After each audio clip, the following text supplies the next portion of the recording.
Okay, this is the big one. And here we go. My name is Jesse, author of the book Thursday, and today we're going to look at the story of the Futhark. There's a lot of confusion out there around this topic, a lot of conflicting information, but as we'll see, there's actually a reason why people get the runes so wrong. Essentially, there are three main Futharks, if you want to think of it like that, but there are also several variants. But hang on a minute, why would you want to know anything about the Futhark in the first place? My guess is that you're probably interested in them for using in your own designs, arts, crafts, jewelry, t-shirts, tattoos, etc. And if this is you and you're going down that route, well, stick around and I'll show you which Futhark to use and which not to use. This is not going to be overly complicated or technical. Instead, this is the simplified visual version of the story of the Futhark, something that everyone can understand. And I'll show you everything in order visually and how it all relates to the Viking Age and the genuine runestones that are out there. At the end, I will show you a timeline where you can get the whole big picture overview to see how, in time and place, the various Futharks were around. Let's start off by just looking at these couple of real-life examples that I've drawn up here of runestones. The image on the top left is actually the oldest known runestone, found quite recently in Norway. And as you can see, the lettering is a bit scratchy, but that's how it was in those days. The runestone to the right of it, the long one, is actually the oldest known Futhark written out. And it's from this stone that we actually know which order the letters were arranged in that alphabet. The rest of what you can see here are some examples of runestones from different periods. And in the bottom row are some examples of the Anglo-Saxon Futhorc, which comes from England, essentially. And on the left, we have the Frank's casket from Northumbria. And on the right, we have a snapshot of the Rotherwell cross from Dumfries in Scotland.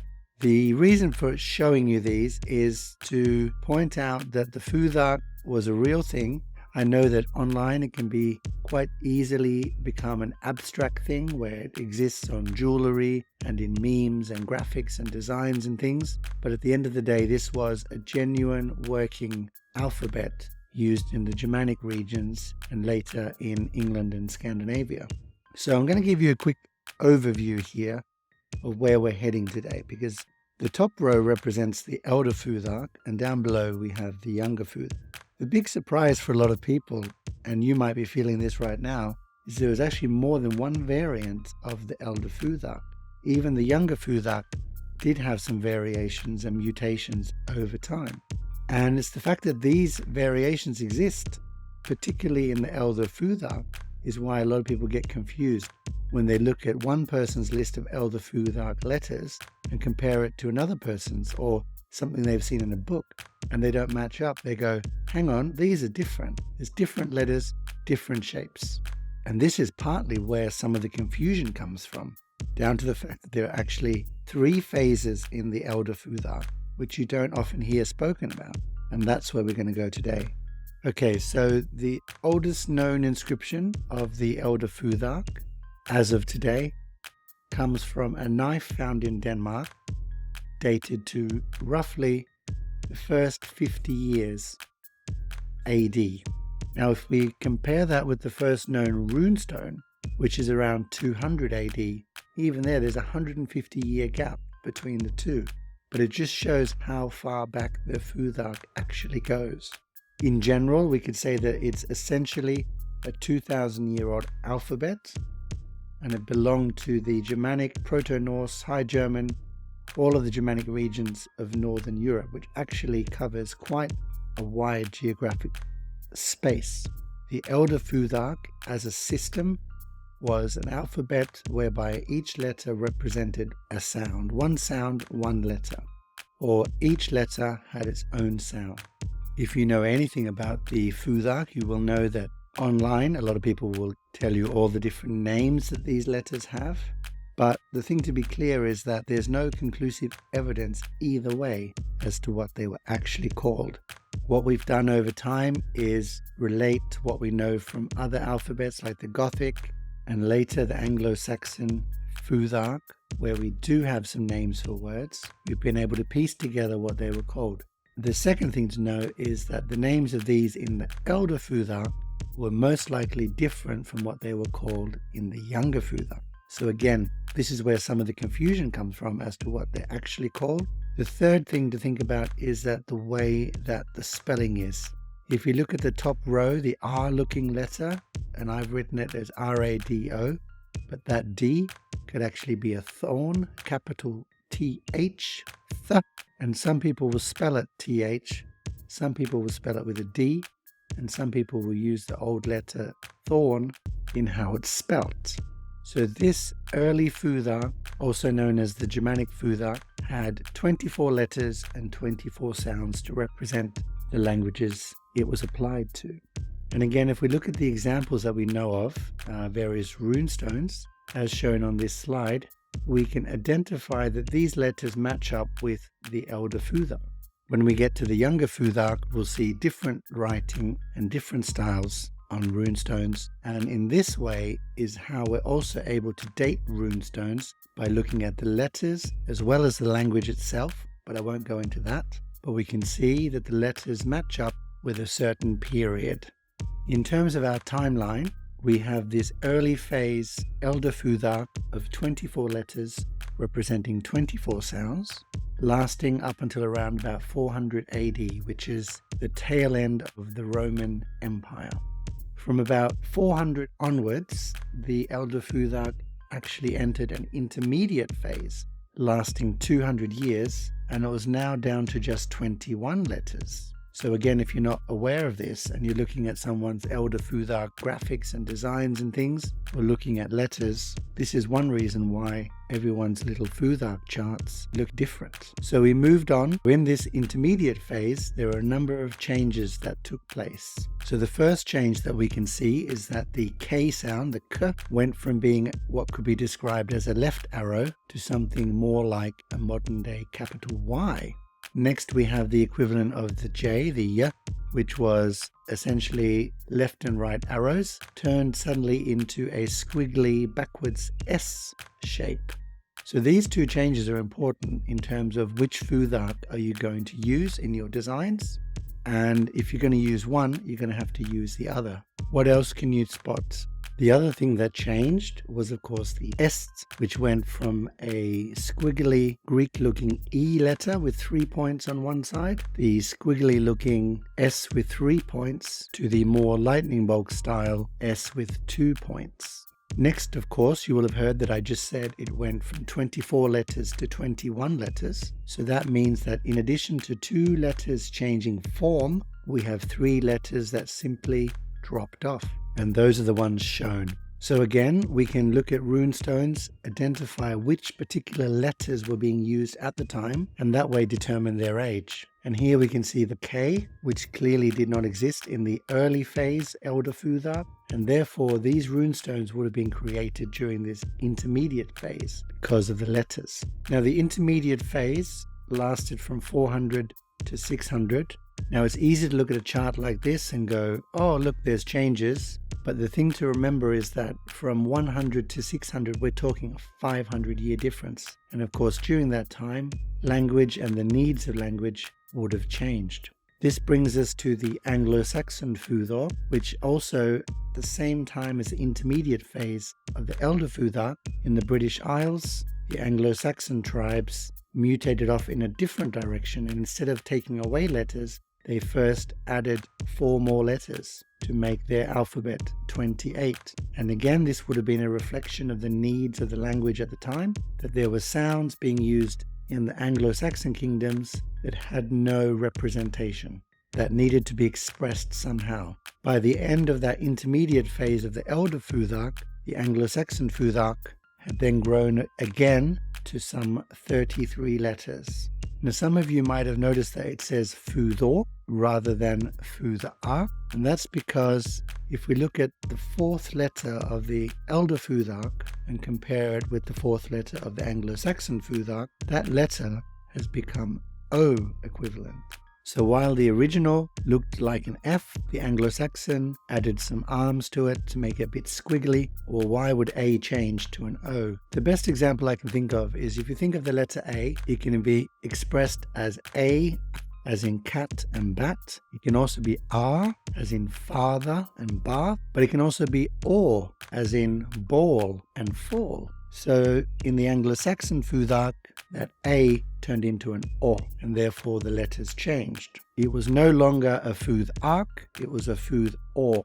And again, this is another point of confusion. Some people will write Futhark and some people will write Futhorc, but now you know where that comes from. Once again, we can look at some real-life examples from artifacts that have been found, and these clearly show how the alphabet was a living language, being used for writing texts. The bottom left, we have the Frank's casket from Northumbria. We have a finger ring from Carlisle in England, as well as the Rotherwell cross in Scotland that we have a close-up of here. This particular cross had two sides where they used Latin writing and two sides where they used the Anglo-Saxon Futhorc, and it stands something like 3 meters tall. It's an amazing, amazing cross. So if we come back to the Elder Futhark, we have the third phase of this Elder Futhark, essentially the early Old Norse period from around 600 to 700, by which time it would ultimately end up being replaced by a whole new alphabet.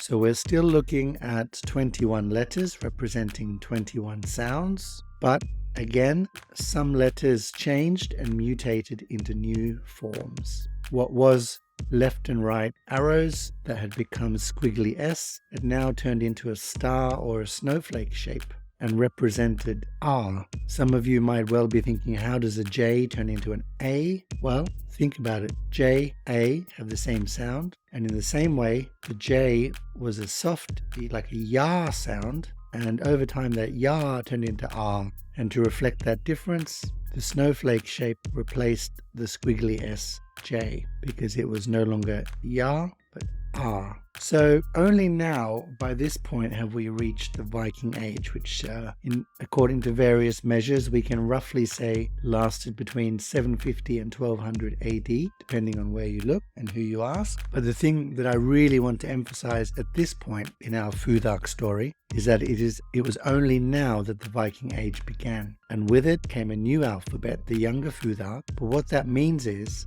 the Elder Futhark has nothing to do whatsoever with the Viking Age. I do cover this all in my book, of course. The Viking Age arose in the mid-700s. The key takeaway in terms of the Futhark is that everything we've seen up until this point is not of the Viking Age. And that's one of the common mistakes that I see, almost to the point of being infuriated. Souvenirs and artworks and various things, all purporting to be of the Viking Age, are all using the Elder Futhark letters. Why? Instead, what they used is the Younger Futhark, which you see here. It was now down to just 16 letters. That's down from the original 24 and fewer than the 21 of the intermediate phases. This is the one that you need to be using for any artworks, designs, heaven forbid, tattoos, if you're going to have something representing the Viking Age or Viking motifs. That would be about as crazy as doing a US Civil War reenactment and having everyone speaking Old English. It's just wrong. So the Viking Age Futhark, again, we can identify when we look at these runestones examples. While the designs, format, style and shape of these runestones might vary greatly, they all use the same alphabet, the Younger Futhark. So what happened? By the time the Younger Futhark took over as the new alphabet, a number of letters disappeared and changed shape, just as they had in earlier phases. If we put them side by side, you can see that there are quite a few differences. The first of these was that up to O sound that I talked about earlier, the Futhorc and the Futhark. Well, it looks like those two downward sloping lines of the Elder Futhark slipped down the pole, so to speak, and turned into this O shape. Next, that K and G letter morphed into a new form representing the K. Now, the thing to remember with the Younger Futhark is that we no longer have one letter for one sound. In fact, Old Norse had 9 vowels, but only 4 letters to show them with, which was indeed problematic. In terms of the K and the G, it's a K or a G sound. They clearly felt that it was enough to have the K. So names like Gunnar, Gunvar, Gunhild, all would have been pronounced more of a K, a guttural K. Kunvald, Kunnar, Kunhild. And the Viking Age Younger Futhark only had that one letter to represent those sounds. The next one to change was an H of the Elder Futhark, which turned into a snowflake shape. Now you might be thinking, hang on a minute, didn't we just have a snowflake shape earlier? And yes, we did. That was the earlier sound from the ya, yara, to the which also changed shape from a snowflake to this slanted cross. It clearly lost one of its arms in the process. But this was the new A. So again, anyone using these letters in their designs will need to think about which snowflake am I using? Am I using the A or the H? Because they're different letters. Next we have the S shape, which turned from a kind of angled lightning bolt to more of a straight up and down lightning bolt to become the new S. Another one to change was the terminal R. The regular R looked more like an R that we have today, but at the end of a word, what used to be Z in the old days of the Elder Futhark turned into an R. So names like Knut today would be Knutur, and that R at the end of a word went from looking like a washing line to a tripod stand.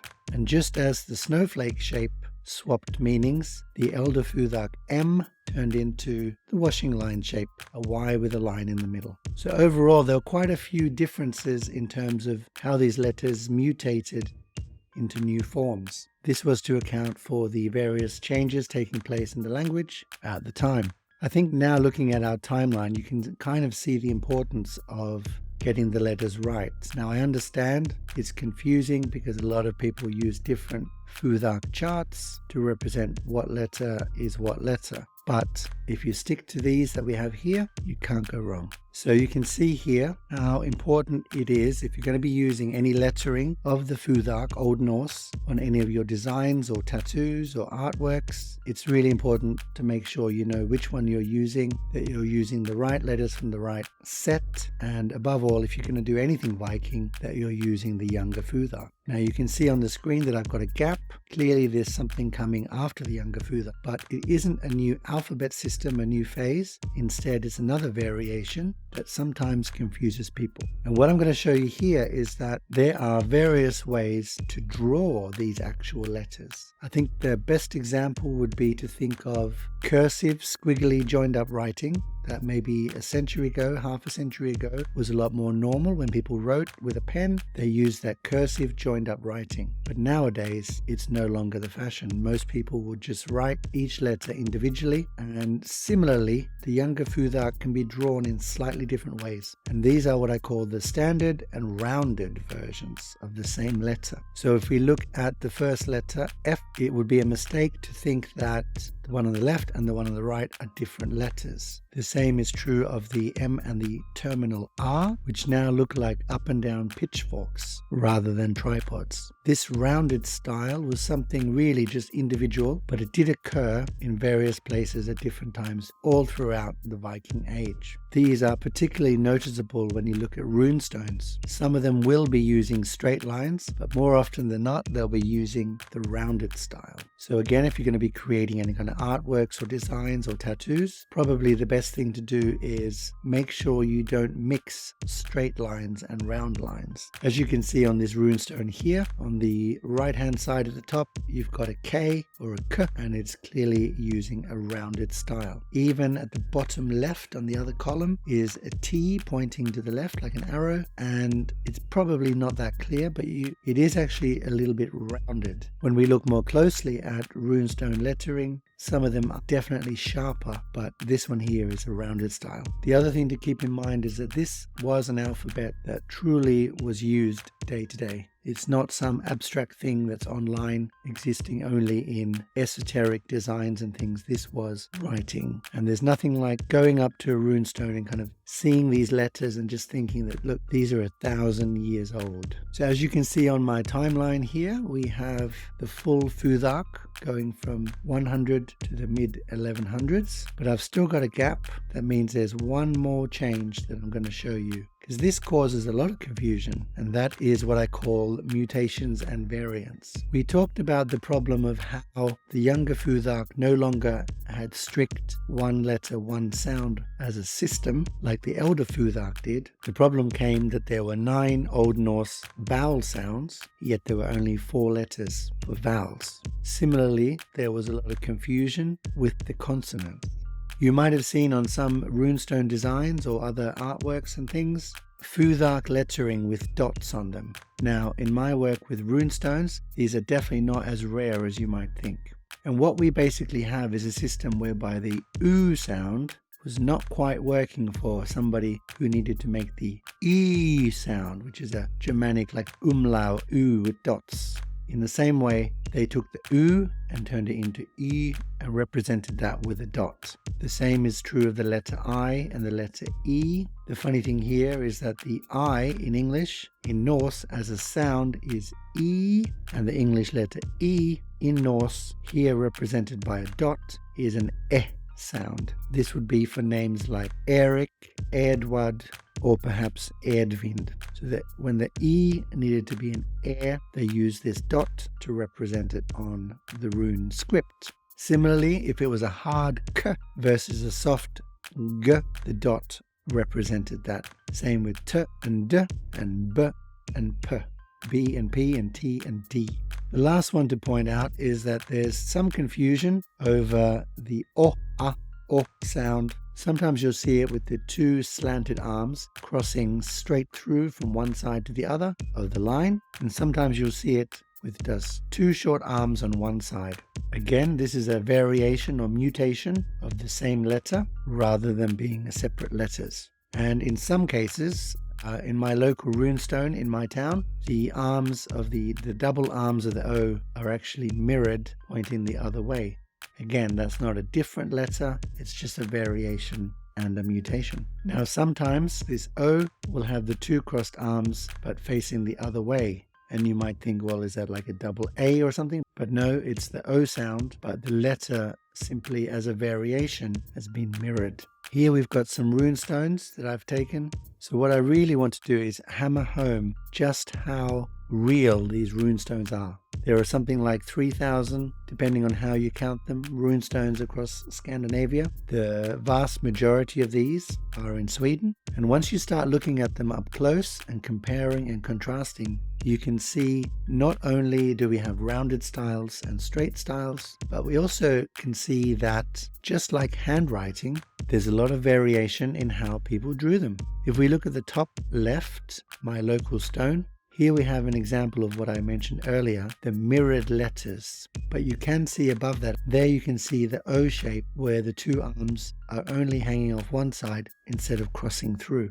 This would have been down to the individual people making these stones, but the wrong conclusion would be to think that they are different letters. Again, if we look at the S on the same stone, top left, the S shape is actually inverted also. The lightning bolt goes in the other direction. And if we look across these runestones, you can see actually how the S shape varies in shape and form. The one in the bottom row in the middle you can see is very rounded on one point but pointy on the other, whereas the one to the left, bottom left, is very angular with sharp lines but still quite rectangular in shape. Whereas the middle row on the right, you can see that the S slightly rounded, but it's really thin. It's like squashed up and elongated. And again, on the top image above that, you can see that it's quite an irregular shape. Some inscribers clearly had better handwriting than others.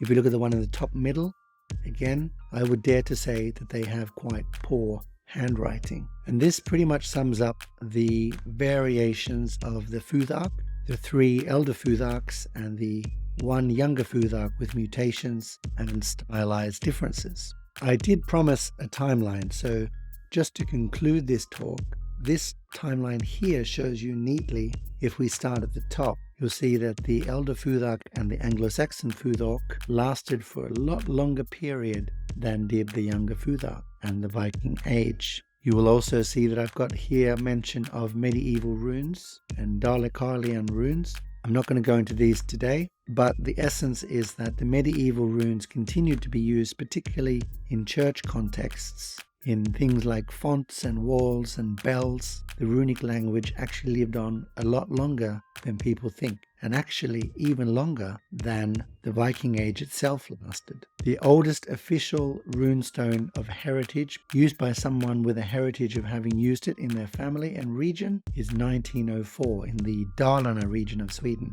If we look at the bottom of the timeline, you can see that the clear separation of the different Futharks and how many letters in each, and in the little box below you'll see that during the Viking Age the Younger Futhark itself had a number of actual variants, so-called long branch, short twig, staveless runes, but these were generally speaking regional differences rather than evolutions of the original Younger Futhark, which did live on right through this whole period rather than being replaced. So my name's Jesse. I hope you enjoyed this presentation on the Futhark.